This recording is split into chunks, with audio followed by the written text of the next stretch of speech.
ભાવનગરમાં દૂષિત પાણી મુદ્દે કોંગ્રેસ મેદાને। હાદાનગરમાં લાંબા સમયથી દૂષિત પાણીની સમસ્યા। ડ્રેનેજના પાણી ઘરોમાં ઘૂસી જતા લોકોને હાલાકી।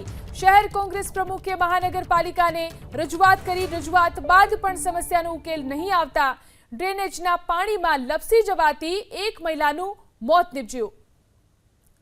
તો ભાવનગરનો હાદાનગર વિસ્તાર કે જ્યાં આ સમસ્યાથી લોકો ત્રાસી ગયા છે, જેના કારણે કોંગ્રેસ મેદાને પડ્યું। લાંબા સમયથી અહીં દૂષિત પાણીની સમસ્યા છે।